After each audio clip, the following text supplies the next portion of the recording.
দুই সহোদরের বাড়িতে রীতিমতো অবৈধ টাকার পাহাড়ের সন্ধান পেয়েছে আইন শৃঙ্খলা বাহিনী। পাঁচটি সিন্ধুকে থরে থরে সাজানো টাকা, এ যেন টাকার গোডাউন। এই সম্পদ কারো ব্যক্তিগত না। ইসকনের মন্দিরে থাকা ছোট ছোট শিশুদেরকে ধর্ষণ ও বলাৎকারের ভয়াবহ অভিযোগ উঠেছে চিন্ময় কৃষ্ণের বিরুদ্ধে। আসসালামু আলাইকুম সম্মানিত দর্শক, অনেক গুরুত্বপূর্ণ কিছু তথ্য আপনাদের মাঝে শেয়ার করব। যে ভিডিওগুলো দেখলে রীতিমতো অবাক হবেন। সামাজিক যোগাযোগ মাধ্যমে ভাইরাল হয়েছে, তুমুল জ্বর সৃষ্টি হয়েছে। তাই সকলের কাছে অনুরোধ করছি, একদম দেরি না করে এখনই একটি লাইক ইসকনের মন্দিরে থাকা ছোট ছোট শিশুদেরকে ধর্ষণ ও বলাৎকারের ভয়াবহ অভিযোগ উঠেছে চিন্ময় কৃষ্ণের বিরুদ্ধে, যিনি গত কয়েকদিন ধরে উগ্রবাদী বক্তব্য দিয়ে সাম্প্রদায়িক দাঙ্গা লাগানোর পায়তারা করছেন। দেশের বিভিন্ন জায়গায় উস্কানিমূলক বক্তব্য দিয়ে এই ব্যক্তি যখন হিন্দুদের কাছে হিরো হওয়ার চেষ্টা করছেন, ঠিক সেই মুহূর্তেই তার থলের বিড়াল বেরিয়ে এসেছে। এমপি টাইমসের অনুসন্ধানে এমন বেশ কিছু শিশুর বক্তব্য পাওয়া গেছে যারা চট্টগ্রামের ইসকন মন্দিরের আশ্রমে সাধনা করত। সেখানকার অনেক শিশুই এই ভণ্ড সন্ন্যাসীর হাতে ধর্ষিত হয়েছে। চিন্ময় কৃষ্ণ ওরফে চন্দন ধর ছিল চট্টগ্রাম ইসকন মন্দিরের প্রধান বা অধ্যক্ষ। সেই সুযোগে রাতের বেলা আশ্রমের আবাসিক রুমে গিয়ে বাচ্চাদের ডেকে নিয়ে ধর্ষণ করার চেষ্টা করত।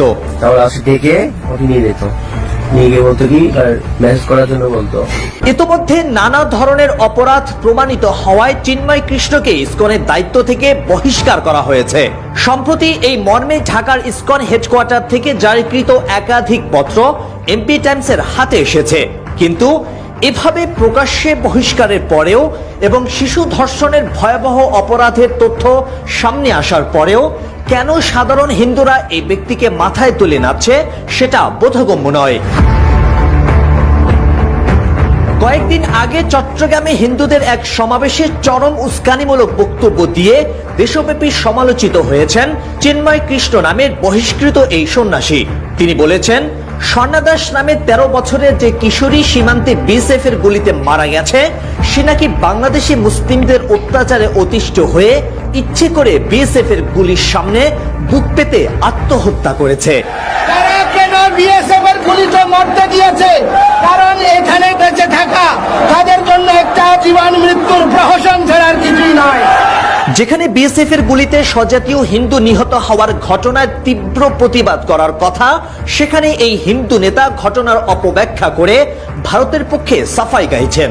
তার যাবতীয় তৎপরতা যাচাই করে অনেকেই আশঙ্কা করছেন এই ব্যক্তি প্রতিবেশী রাষ্ট্রের ইন্ধনে বাংলাদেশে সাম্প্রদায়িক দাঙ্গা ছড়ানোর পায়তারা করছে।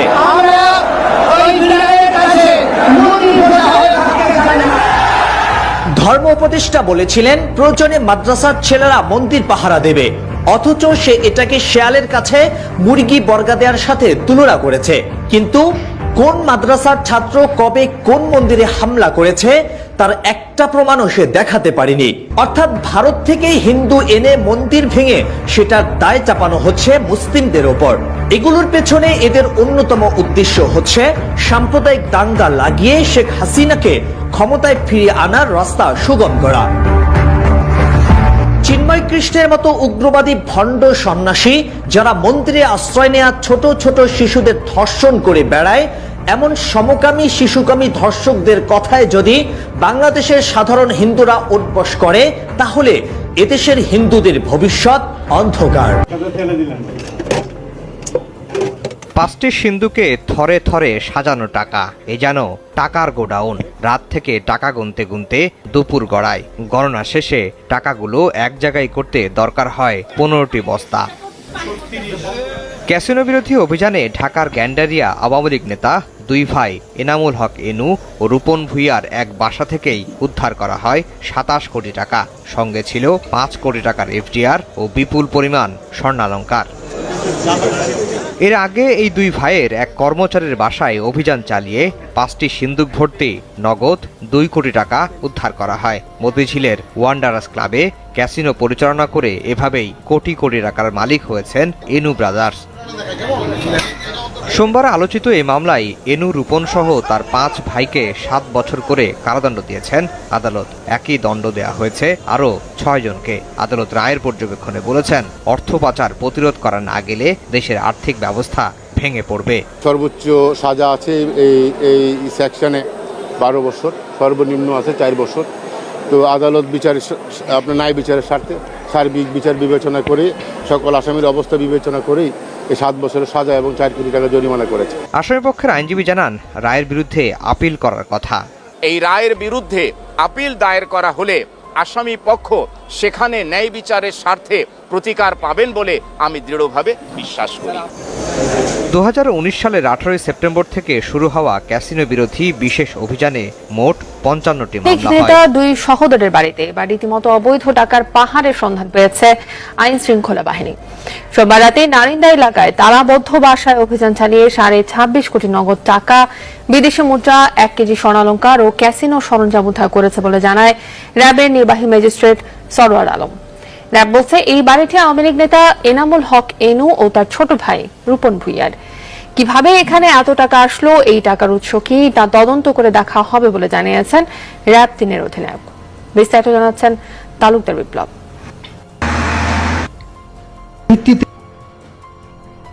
লালমোহন শাহ এস্টেটের 119 নম্বর বাড়িটি ঘিরে অভিযান শুরু করে র্যাব 3-এর ভ্রাম্যমাণ আদালত। 6তলা ভবনের নিচতলাটি ছিল জনমানবহীন, তালাবদ্ধ।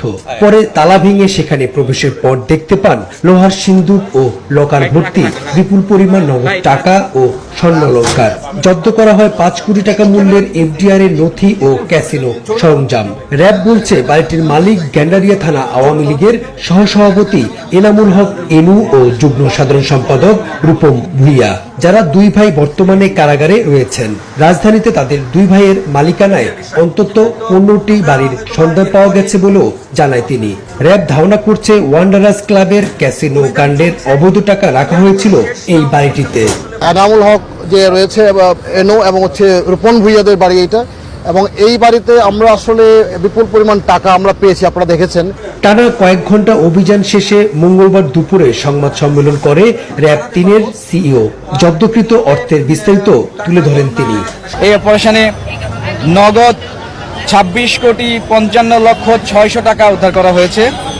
5,15,00,000 টাকার এফডিআর, প্রায় 1 কেজি ওজনের স্বর্ণ,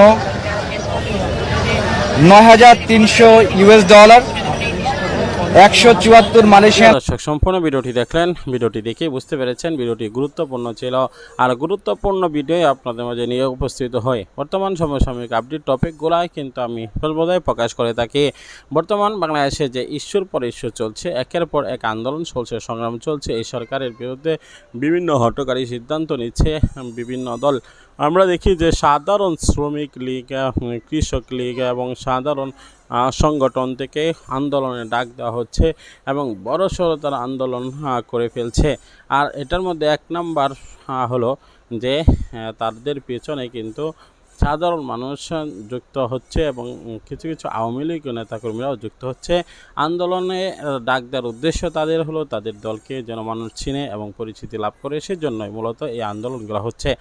আর একের পর এক সিদ্ধান্ত করার সাথে সাথে তারা বিরুদ্ধে গিয়ে আন্দোলন শুরু করে। জুনাবি রিক্সা চালকরা আন্দোলন করে, তারা কিন্তু তাদের অবস্থানকে বহাল রেখেছে। এরপরে আমরা দেখেছি হিন্দুদেরকে গ্রেপ্তার করার সাথে সাথে এভাবে আন্দোলনে ঝাঁপিয়ে পড়েছে। মামুন হককে গ্রেপ্তার করার পর কাউকে আন্দোলন করতে দেওয়া হয়নি, দমন করা হয়েছে। আলেম আমাদেরকে গ্রেপ্তার করার পর কাউকে মাঠে নামতে দেওয়া হয়নি। কিন্তু ইসকনের একজন নেতাকে চিন্ময় কৃষ্ণ দাসকে গ্রেপ্তার করার সাথে সাথে সকলে ঝাঁপিয়ে পড়েছে। অথচ সেই রাষ্ট্রদ্রোহ মামলায় কিন্তু আবদ্ধ হয়েছে। শেখ হাসিনার আমলে কাউকে ধরা হতো, কাউকে ছাড়া হতো, কিন্তু এই সরকার তো কাউকে ধরতে পারে না, কাউকে ছাড়তে পারে না, রীতিমতো সকলের সাথে আইনি প্রয়োগ করছে। আর সেজন্যই কিন্তু ফেসে গিয়েছে এই যে চিন্ময় কুমার কৃষ্ণ দাস। এই বিষয়গুলো নিয়ে মন্তব্য করবেন। পরবর্তী ভিডিও পাওয়ার জন্য সাবস্ক্রাইব করে নেবেন।